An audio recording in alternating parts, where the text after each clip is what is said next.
दोस्तों, भूकंप के झटके जब आते हैं तो घर की खिड़कियां, दरवाजे, बर्तन सब हिल जाते हैं। लेकिन ईरान में आया भूकंप अमेरिका तक कैसे असर डाल रहा है, बात करेंगे इसी पर। नमस्कार, मैं हूं आशीष त्रिपाठी आपके साथ, और मेरे साथ है मेरे सहयोगी आनंद, जो कि अंतर्राष्ट्रीय मामलों पर अक्सर लिखते पढ़ते रहते हैं, और उनके अनुभव से हम कुछ विषयों पर ये जानने की कोशिश करते हैं कि उन खबरों का मायना क्या है। और अभी हाल ही में वर्तमान में ईरान में जो 5 की तीव्रता से भी अधिक का भूकंप आया, आज उसके मायने जानने की कोशिश करेंगे आनंद से। आनंद, ईरान में बहुत तेज भूकंप आया और उस भूकंप को लेकर कई अलग अलग तरह की भ्रांतियां गढ़ी जा रही हैं। कोई कह रहा है ये भूकंप सिर्फ ईरान में था, कोई कह रहा है ये परमाणु का कोई धमाका था, कोई कह रहा है ये कोई टेस्टिंग चल रही। वो कह रहा है असल में ईरान में? बिल्कुल, देखिए, दरअसल अमेरिका और इजराइल की टेंशन बढ़ा दी है भूकंप ने। कैसे? भूकंप ईरान में आया हुआ है। करीब परमाणु जो उनका प्लांट है ईरान में, नतांज से 26 किलोमीटर के दूर पर यह भूकंप आया हुआ था और इसकी तीव्रता थी 5.0। ये पहला जो झटका था भूकंप का, इस झटके से पूरी दुनिया में हड़कंप मच गई कि क्या ईरान परमाणु परीक्षण कर लिया। दूसरा भूकंप आता है कुछ ही घंटों बाद, वहीं पर आता है 4.5 तीव्रता से आता है। तो ये दोनों झटकों से अमेरिका और इजराइल में हड़कंप मच जाती है। दरअसल पहले से ही मिडिल ईस्ट में खूनी हमले हो रहे हैं, जवाबी हमले दिए जा रहे हैं, लगातार युद्ध हो रहे हैं। बीते मंगलवार से ही इजराइल फिर से सीज फायर का उल्लंघन करते हुए, सीज फायर को न मानते हुए फिर से हमला शुरू कर दिया है। हमास पर लगातार हमले हो रहे हैं। अभी तक भर में लगभग 550 लोगों की मौत भी हो गई है, ऐसा दावा किया जा रहा है। लेकिन अब इन सभी बीच में आता है ईरान में भूकंप। इस भूकंप ने अमेरिका की टेंशन बढ़ा दी। पहले से ही अमेरिका ने कई सारे प्रतिबंध लगा चुके हैं ईरान पर कि ईरान परमाणु परीक्षण न करे, ईरान परमाणु बम न बनाए, ईरान तेल कहीं न बेचे। अमेरिका जब से ट्रंप नए सत्ता में आए हुए हैं तब से ही लगातार ईरान पर नकेल कस रहे हैं। लेकिन ये जो भूकंप है ये लगभग सबको डरा करके रख दिया है। दरअसल क्यों डराया है?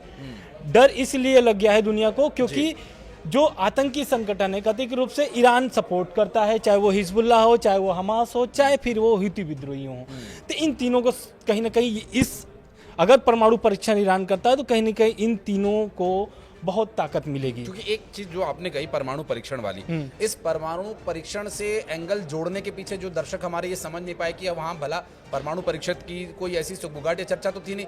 मैं आपको बता दूं कि अच्छा खासा यूरेनियम भंडार उनके पास है, और ये अंतर्राष्ट्रीय स्तर पर ईरान बार बार से बता रहा था कि हमारे पास यूरेनियम का भंडार है, और उनके पास परमाणु वहन करने वाले सक्षम हथियार भी मौजूद हैं पहले से। और इस वजह से ये अमेरिका की टेंशन इसलिए बढ़ा रहे क्योंकि जिन 3 तथाकथित जो आतंकवादी संगठन है उनका, जिनका आनंद ने नाम लिया, ये तीनों ही अमेरिका के लिए टेंशन बने हुए। एक तरफ इजराइल जो इनसे अलग अलग मोर्चों पे युद्ध लड़ रहा है, उसके बैकएंड में कहीं ना कहीं अमेरिका रहता है। इस वजह से अमेरिका के लिए टेंशन बढ़ती नजर आ रही है। और अभी जो वर्तमान स्थिति, अगर आनंद हम समझने की कोशिश करें कि जो ये भूकंप आया, इस भूकंप के झटके को असल मायनों में जो प्राकृतिक रूप से आया भूकंप क्यों नहीं माना जा रहा है, उसके पीछे एक बड़ी वजह ये भी है कि ईरान के पास यूरेनियम के भंडार है, और प्लस ये जो भूकंप आया है वो परमाणु प्लांट से 26 किलोमीटर की दूर पे आया है। तो कहीं ना कहीं ये शक हो रहा है। लेकिन अभी तक जो ईरान के इस पे प्रतिक्रिया आई है, ईरान ने बोला है कि परमाणु प्लांट को कोई भी नुकसान नहीं हुआ इस भूकंप से, और परमाणु प्लांट बिल्कुल सुरक्षित है। और इजराइल लगातार काफ़ी अरसे से वो ईरान के इस परमाणु जो प्लान है बम बनाने के लिए, इस पर बहुत लगातार वो विरोध करता आया है, और साथ में अमेरिका भी उसका सहयोग करता आया है इजराइल का। लेकिन इस भूकंप ने जो हड़कंप मचा करके रखा है, और इस पर अंतर्राष्ट्रीय परमाणु ऊर्जा जो एजेंसी है, इसका भी प्रतिक्रिया पहले आ चुकी है। लगभग पिछले हफ्ते जो इनकी प्रतिक्रिया आई थी कि काफ़ी मात्रा में ईरान के पास यूरेनियम जमा हो गए हैं, और ईरान 1-2 नहीं, करीब 6 परमाणु बम बनाने की तैयारी में है। तो ईरान के पास 1-2 नहीं, करीब 6 परमाणु बम तैयार करने की क्षमता हो गई है। मैं आपको बीच में रोक रहा हूँ, एक चीज मैं आपसे समझना चाहूंगा कि सारे देश तो परमाणु बम बना रहे हैं, अगर ईरान ने भी बना लिया तो फिर क्या समस्या है? दरअसल ईरान बिल्कुल आपका कहना सही है, लेकिन अमेरिका विरोध में रहता है। जब भारत ने भी ऐसा करा था तो भारत पर भी बहुत सारे प्रतिबंध लगाए थे। फिर भारत के परमाणु बम बनाने के बाद लगभग 1 हफ्ते बाद ही पाकिस्तान भी बना लेता है परमाणु बम। फिर जो प्रतिबंध भारत पर लगाया था अमेरिका, वही प्रतिबंध पाकिस्तान पर भी लगता है। तो जब पाकिस्तान पर प्रतिबंध लगता है तो भारत पर भी प्रतिबंध हटते हैं। लेकिन भारत पाकिस्तान का बात नहीं है, बात यहाँ पर ईरान का है। ईरान जिन जिन लोगों को सहयोग करता है ना, तो उससे उनको डर लग रहा है, और खास करके इजराइल को। अगर परमाणु बम ईरान के पास आता है तो कहीं ना कहीं इजराइल को भारी नुकसान सहना पड़ेगा। ऑलरेडी वो नुकसान सह रहा है, ऑलरेडी उनके लोग मारे जा रहे हैं, लगभग 1.5 साल से वहाँ पर युद्ध हो रहा है और फिर से युद्ध शुरू हो गया है, फिर से गाजा में वही गोला बारूद दागे जा रहे हैं। और इसको और आसान शब्दों में अगर आनंद अपने दर्शकों को बताने की कोशिश करें तो ईरान के जो तथाकथित जो कथित आतंकवादी संगठन है, जैसे कि हमास का इन्होंने नाम लिया, हूती विद्रोहियों का इन्होंने नाम लिया, और इन संगठनों को ईरान की तरफ से बार बार सपोर्ट मिलने की बात कही जाती है।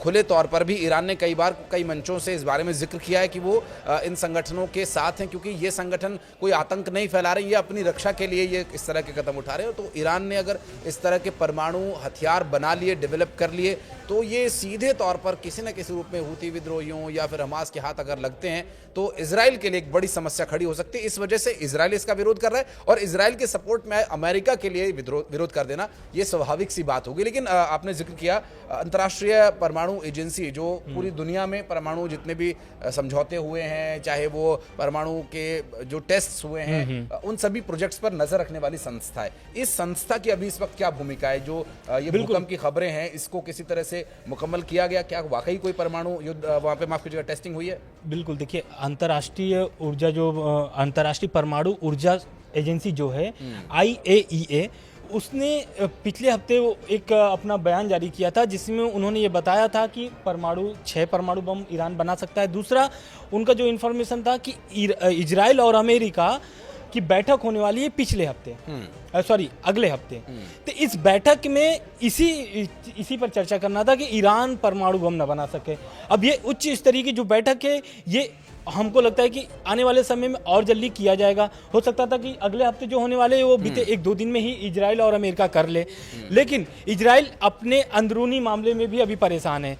दरअसल अभी सुरक्षा सेवा जो प्रमुख हैं इजराइल के जो प्रधानमंत्री हैं बेंजामिन नेतन्याहू, उन्होंने उनको निष्कासित कर दिया है। तो कहीं ना कहीं इजराइल अपनों से भी और अपने दुश्मनों से भी परेशान है। अब ईरान की जो भूकंप ने अलग से जो अलग एक जो परेशानी बढ़ाई है इजराइल की, उससे अब इजराइल की टेंशन बढ़ गई है। क्योंकि अगर परमाणु बम उनको मिल जाता है तो इजराइल को सफा करने में 1 भी मिनट नहीं लगेगा ईरान को। और ईरान ने भी इस 1.5 साल के युद्ध में ईरान ने भी हमला किया है इजराइल पर, और इजराइल ने भी उसकी जवाबी कार्रवाई की है। अब बात करते हैं हम इजराइल के सीज फायर पर। इजराइल और हमास का सीज फायर होता है 19 जनवरी को, लेकिन ये बीते मंगलवार को ये सीज फायर का उल्लंघन हो जाता है और लगातार हमले इजराइल करना चालू कर देता है। उसके बाद अब बीते दिनों, मतलब बीते शुक्रवार को पलटवार किया है हमास ने भी। सीज फायर के बाद ये पहला हमला है जो हमास ने किया है। 3 रॉकेट दागे हैं इजराइल पर, उसमें भी बहुत सारे नुकसान होने के दावे हैं, लेकिन इजराइल ने भी उस पर प्रतिक्रिया दिया है। बोला कि 1 रॉकेट को मैंने उनको नष्ट कर दिया है, बाकी 2 रॉकेट पर हमला हुआ है उनके। 2 रॉकेट से हमले हुए हैं। और इस बात से भी आप अंदाज़ा लगा सकते हैं कि अगर ईरान के पास परमाणु हथियार डेवलप हो जाते हैं तो इन एजेंसीज को एक्सेस मिलेगा इजीली, और ये इजी एक्सेस टेंशन बढ़ाएगा इजराइल की। और यहाँ पर बात करनी अमेरिका की बहुत ज़रूरी हो जाती है, क्योंकि जिस तरह की परिस्थितियाँ भारत के साथ थी वही पाकिस्तान के साथ, और वो दुनिया में कई देशों के ऊपर अमेरिका ने ये कंट्रोल, एक नियंत्रण बनाने की इसीलिए कोशिश की थी कि वो परमाणु संपन्न देश ना हो जाए। अब ईरान चूंकि परमाणु संपन्न यदि होता है, क्योंकि वो देखिए खुले रूप से अमेरिका का विरोध करने वाले देशों में से, जो मुखर होकर के अमेरिका के खिलाफ बोलता है और ताल ठोक करके अमेरिका को चुनौती भी देता है, और इजराइल के लिए भी उसी तरह से परिस्थितियां यहाँ पर बन सकती है। आनंद, अगर उस परिप्रेक्ष्य में देखा जाए कि हम ये एक बार को अगर मान ले, अगर हम एक बार को मान लें कि ये भूकंप नहीं है, ये किसी तरह का परमाणु टेस्ट किया गया है वहाँ पर, तो आगे परिस्थितियाँ कैसी दिखती हैं? बिल्कुल, देखिए अभी तो कोई ऐसा स्पष्ट नहीं हुआ है। अभी भी जो ईरान की प्रतिक्रिया आई है वो यही आई है कि भूकंप आया हुआ था। रह गई बात प्रमुख तौर पर जो विरोध करता है ईरान, तो बीते हफ्ते डोनाल्ड ट्रंप ने ईरान को चेतावनी दी थी। दरअसल ईरान को लेकर के एक डील हो रही है अमेरिका से, और उस डील को मनवाने के लिए एक तरीके से बोल लीजिए अमेरिका ने बहुत सारे चाल चल चुके हैं, है ना। चाहे वो रसिया के थ्रू हो, चाहे फिर वो ईरान से संपर्क में जो दोस्ती यारी चलती है, जो अच्छी मित्रता है ईरान की, उससे संपर्क लगातार अमेरिका साध रहा है कि जो डील होने वाली है वो डील हो जाए ईरान से। अब डील क्या है? डील ये है कि ईरान तेल ना बेचे, दूसरा डील ये है कि ईरान परमाणु बम न बनाए। अब दोनों ही, अब अगर वो ईरान तेल नहीं बेचता है तो फिर उसके लिए और क्या है। दूसरी बात, वो परमाणु बम इसलिए बनाना चाहता है क्योंकि वो अपनी सुरक्षा के लिए। इस डील को लेकर के उन्होंने धमकी दी थी कि अगर डील नहीं होता तो ये बहुत बुरा होने वाला है। इस पर प्रतिक्रिया आता है, ईरान के सुप्रीम लीडर हैं अयातुल्ला अली खमनेई, उनका बयान आता है और उन्होंने खुली चेतावनी दी है। उन्होंने कहा है कि मैं इनके बयान को ये करता हूँ, विरोध करता हूँ और ईरान की मैं कोई भी, अमेरिका का कोई भी मैं बात मानने के लिए तैयार नहीं हूँ। क्यों? क्योंकि वो ईरान के विरोध में है। कोई भी देश है, अगर उसकी व्यापार उससे चलती है, उसकी अर्थव्यवस्था उससे मजबूत हो रही है, तो वो जाहिर सी बात है मुखर होकर के विरोध करेगा ही, स्वाभाविक रूप से। ठीक, तो ये बात होगी ईरान और अमेरिका की। अब इसमें भूमिका आती है रूस की।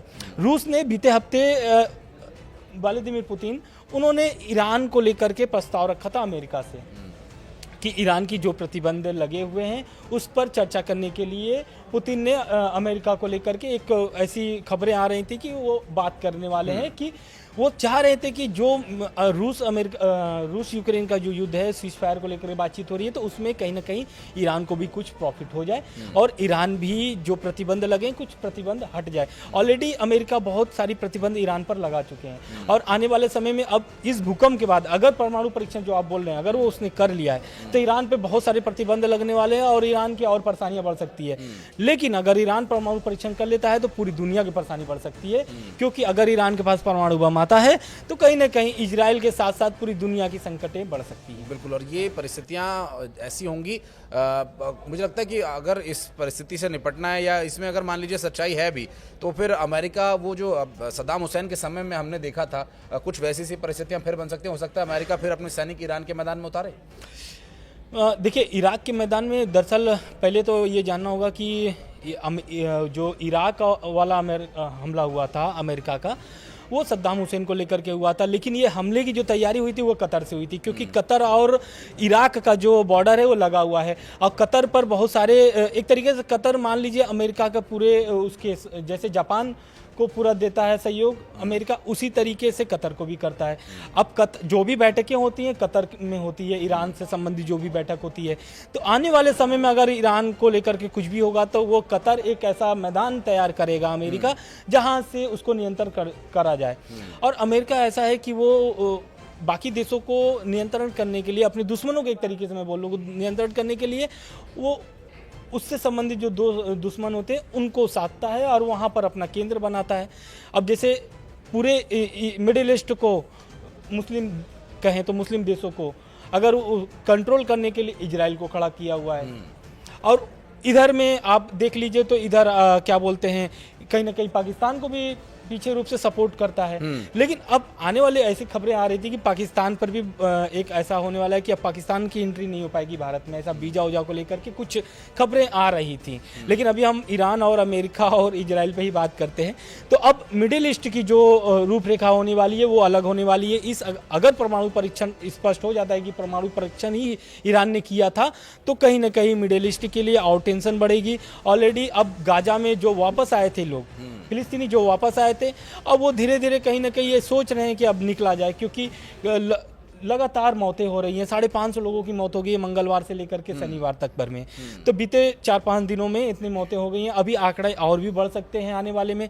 लगातार इजराइल का हमला जारी है और इजराइल ने अब गाजा में भी एंट्री कर दिए हैं, उनके टैंक भी घुस चुके हैं गाजा में और अब जमीनी हमले भी शुरू कर दिए हैं। तो कहीं ना कहीं ये मिडिल ईस्ट के लिए टेंशन बढ़ाने वाली बात है। बीते कुछ दिनों के लिए, बीते 2 महीनों के लिए शांति बनी हुई थी गाजा में, लेकिन अब जो भूकंप और ये हमले हैं, कहीं ना कहीं अमेरिका का एक बहुत बड़ा फेलियर भी दिखाई देता है। अगर हम उसे सीधे प्रत्यक्ष रूप से देखें तो एक तरफ अमेरिका रूस और यूक्रेन के युद्ध को शांत करने की बात करता है, दावा करता है, वो कहता है कि व्लादिमीर और जेलेंस्की से, दोनों से उनकी बातचीत है, पुतिन और जेलेंस्की से, दोनों से वो पूरी तरह से नियंत्रण में स्थिति है। फिर वहाँ पर हम देखते हैं कि सीज फायर का वायलेशन हो जाता है। दूसरी तरफ आपने जिसका जिक्र किया कि इजराइल को उन्होंने रोका हुआ है, हमास पर या फिर गजा पट्टी में किसी तरह का कोई हमला नहीं वो होने देंगे, इस तरह का नियंत्रण ट्रंप ने दिखाने की कोशिश की, तो वहाँ भी वही परिस्थितियाँ बनती नजर आ रही हैं। इन 2 मोर्चों पर अमेरिका के कथित तौर पर फेलियर के बाद अब अगर ये जो भूकंप के पीछे की कहानी है, अगर हम मान भी ले कुछ सेकंड्स के लिए कि परमाणु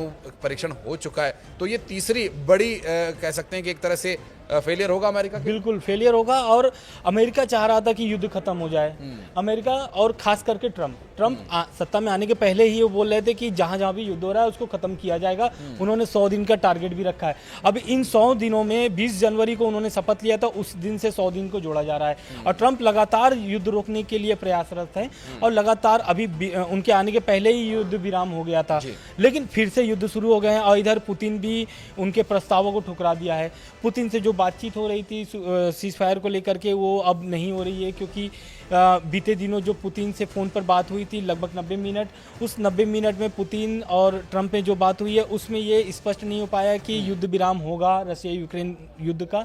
लेकिन अब ऐसे भी खबरें आ रही हैं कि रूस यूक्रेन और अमेरिका की फिर से सऊदी अरब में बैठक होने वाली है, लेकिन कहीं ना कहीं अब ट्रम्प फेल होते हुए नजर आ रहे हैं, इसलिए क्योंकि वो जो युद्ध रोकने का प्लान लेकर के आए थे वो कहीं ना कहीं वो प्लान फेल होता हुआ नजर आ रहा है। लेकिन मैं चाहूँगा कि आनंद आप इस बारे में जो थोड़ी एक जानकारी है वो एक सरसरी तौर पर बता दें कि हम इतनी चर्चा क्यों कर रहे हैं, चर्चा की शुरुआत कहाँ से? चर्चा की शुरुआत देखिए ईरान में आए भूकंप को लेकर के मैंने किया था। ईरान जो परमाणु प्लांट है ईरान का, उस परमाणु प्लांट के करीब 26 किलोमीटर दूर पे ये भूकंप को एक दर्ज किया गया है कि यहाँ पे भूकंप आए हुए हैं। इस भूकंप को लेकर के पूरी चर्चा हो रही थी और इस चर्चा को लेकर के खास मकसद ये था कि परमाणु परीक्षण, ईरान कहीं अगर परमाणु परीक्षण करता है या कर लिया है तो कहीं ना कहीं ईरान की भी परेशानी इसमें बढ़ सकती है और अगर परीक्षण सफल हुआ तो इसमें दुनिया की संकटें बढ़ सकती हैं। निश्चित रूप से। और ईरान का ये परमाणु परीक्षण क्या वाकई सफल रहा या परमाणु परीक्षण है भी या नहीं, ये बहरहाल मुझे लगता है कि आने वाले कुछ समय में स्पष्ट हो ही जाएगा। लेकिन विश्व स्तर पर युद्ध शांति के लिए भारत की भूमिका कोई भी नकार नहीं सकता, चाहे वो इजराइल का गजा पट्टी पर होने वाला हमला हो या फिर रशिया का यूक्रेन के साथ चल रहा द्वंद्व हो। दोनों ही जगह पर भारत की अपनी अपनी भूमिका है और बार बार भारत की ओर उंगली उठाने वाले लोगों को प्रधानमंत्री नरेंद्र मोदी ने मुंहतोड़ जवाब दिया था। ये कहने वाले लोगों को जो ये कहते थे कि भारत न्यूट्रल रहता है, प्रधानमंत्री ने डोनाल्ड ट्रंप के सामने स्पष्ट रूप से ये कह दिया था कि भारत एक पक्षधर है, भारत पक्ष रखता है शांति का और शांति बनाए रखने की करता है अपील। इसके लिए भारत को चाहे जो भूमिका निभानी पड़े वो निभाने के लिए तैयार है। प्रधानमंत्री नरेंद्र मोदी के शब्द अंतर्राष्ट्रीय स्तर पर आज भी गूंज रहे हैं। कुछ एक जो शांति अभी आप देख रहे हैं उसमें इनकी बहुत बड़ी भूमिका है। इस तरह के विषय पर हम और आगे बातचीत करेंगे। आनंद, बहुत बहुत शुक्रिया आप हमारे साथ जुड़े। इस विषय पर आपने विस्तारपूर्वक जानकारी हमारे दर्शकों को दी और इस बारे में अगर आप कुछ कहना चाहते हैं, वीडियो में कुछ आप चेंजेस चाहते हैं या किसी और टॉपिक पर आप अगर बात करना चाहते हैं तो कमेंट सेक्शन में आपके लिए दरवाजे खुले हुए, आइए और अपनी उपस्थिति दर्ज कराइए। एक और वीडियो के लिए हमें आमंत्रित कीजिए। धन्यवाद।